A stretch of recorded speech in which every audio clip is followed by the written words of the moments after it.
Baik, terima kasih pemirsa. Anda masih bersama kami dalam program Catatan Akhir Pekan TVMU dan kita masih membahas mengenai tema antisipasi Muhammadiyah terhadap krisis pangan tadi. Prof. Dadang juga sudah sampaikan ada beberapa cara atau peran yang dilakukan oleh Muhammadiyah. Prof. tadi juga sudah menyinggung mengenai strategi yang harus dilakukan. Nah, sebetulnya program khusus atau strategi yang bahkan mungkin sudah dilakukan oleh Muhammadiyah dalam menanggulangi krisis pangan ini. Silakan, Prof.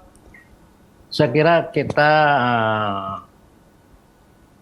sepengetahuan saya, Majelis Pemberdayaan Masyarakat itu dulu pernah mempunyai semacam produk baru, yaitu pupuk organik ya, yang sangat luar biasa, bisa menyuburkan tanah, bisa melipat gandakan hasil. Ini sudah didemonstrasikan di Pangalengan, di tempat pertanian, maupun di daerah pantai, di daerah Tegal dan Cirebon, Kuningan. Memang hasilnya solid namanya itu. Si Propuk itu buatan Majelis Pemberdayaan Masyarakat MPM. Dan saya kira itu perlu digalakan kembali, sehingga melipat gandakan hasil pertanian kita. Ya. Mungkin kita terbatas tanah-tanah, tapi kalau diadakan semacam intensifikasi pertanian sehingga menjadi subur, menjadi produksinya melimpah, saya kira ini bisa menanggulangi hal seperti itu. Di samping menanami pekarangan-pekarangan kosong, termasuk juga lahan-lahan kosong yang masih terbengkalai. Ini aset Muhammadiyah yang berupa tanah itu sangat luas, mungkin ribuan, jutaan hektar ya. Saya kira itu perlu pemanfaatan betul semaksimal mungkin. Mungkin di halaman-halaman yang ada, halaman-halaman amal usaha yang agak lega, itu saya tanami bahan pangan. Dan kita gerakan, mungkin nanti PP melalui Majelis MPM ataupun melalui PP-nya sendiri menghimbau, mengeluarkan semacam maklumat untuk hal itu, memaksimalkan penanaman bahan pangan di wilayah, di daerah Sabang dan Ranting, sehingga terjadi kesemestaan, gerakan semesta untuk jangan diam. Saya kalau diam ya waktu terus berjalan. Dan apalagi kalau perang Ukraina Rusia itu terus berlanjut, tidak berhenti, maka dampaknya pun akan sangat luar biasa bagi kita. Dan ini sebetulnya kelangkaan pangan itu sudah ada dalam Al-Quran itu ya. Seperti dalam surat Ali Imran. Wala nabluwannakum bisyai'in minal khawf wal ju' wa naqsin minal amwali wal anfus was samarat wa basyiris sabirin.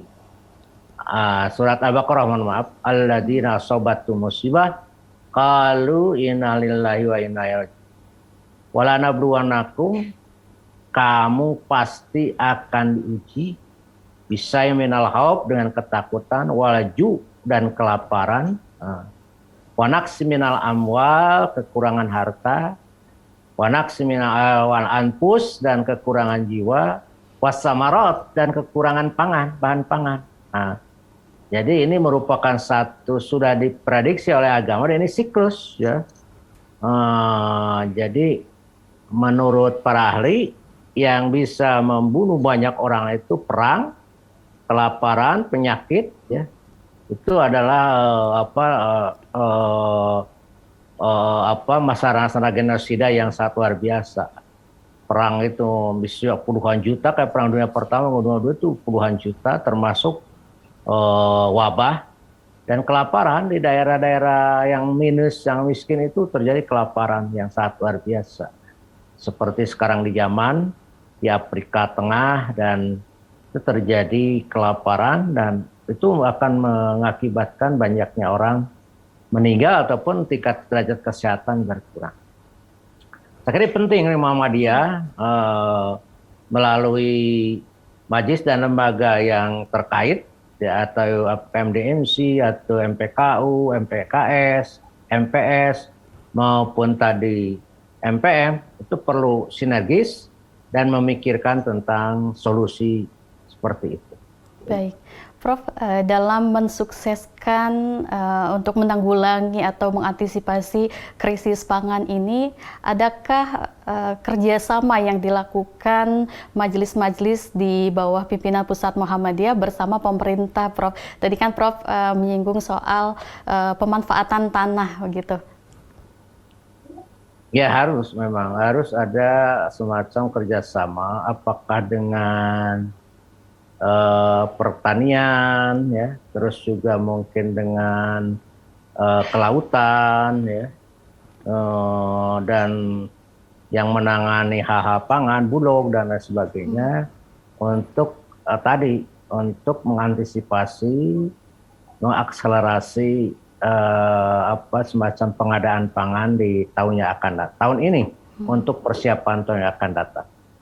So kalau tidak diantisipasi tadi, kita akan ketinggalan dan kita akan merasakan kesusahan.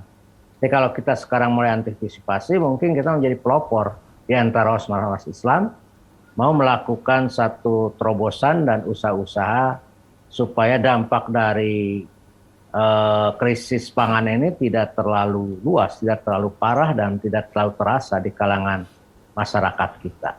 Itu mungkin yang harus perlu perhatian kita, terutama. Jadi untuk memajukan bangsa ini, kita harus terbuka menerima kerjasama dengan siapapun juga untuk penanggulangan terhadap krisis apapun juga di masyarakat kita. Itu enggak. Baik Prof, terima kasih atas informasinya. Kita jeda terlebih dahulu. Tetaplah bersama kami pemirsa di Catatan Akhir Pekan TV-mu.